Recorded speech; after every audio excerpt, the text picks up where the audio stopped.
Hello, welcome to Coffee with Crystal. This will probably be the last one for the year of 2025. And since we are coming to the end of this year, I thought it would be a great way to, say farewell to the year by going over what happened in 2025 in real estate and what are our predictions for next year.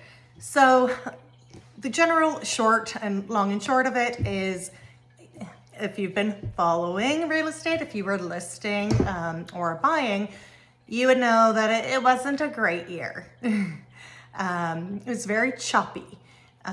We had a shorter spring market, kind of slowed down going into the summer. We had a small rebound in the fall, but then we pulled back shortly after that, going into the winter months. What do we attribute this to? I think it's just really equates to a lack of confidence in our economy, in, am I better off somewhere else than where I am? Should I stay put in the meantime? We don't know what's happening. We're living in very uncertain times right now, and I think that's just sort of the general consensus on that. 2026, I'd love to hear from you guys. Do you think that we're going to have a big boom?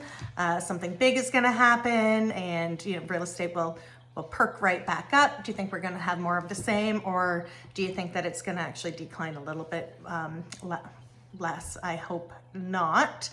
I'm in a unique situation. I mean, obviously I'm a realtor. I hated what happened in the 2021, 22, 23 era. I may be one of the few.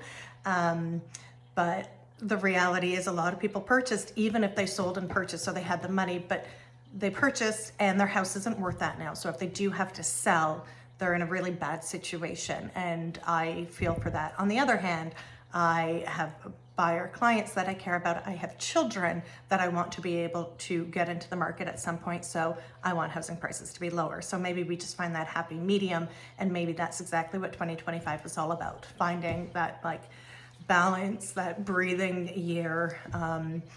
But what we do need is buying and selling, because it helps everything. It helps the economy. It goes back into government spending in our respective areas, municipally, provincially, and federally.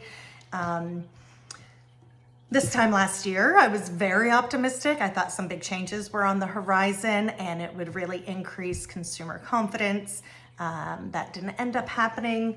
So what do you think going into next year? Should we feel optimistic about it? And what's on your guys' plan? Do you think that next year is the year that you're making the move or not?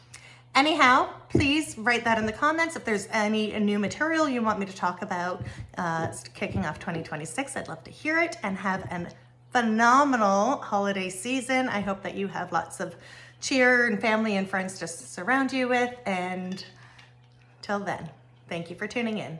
I'm Crystal Pratt.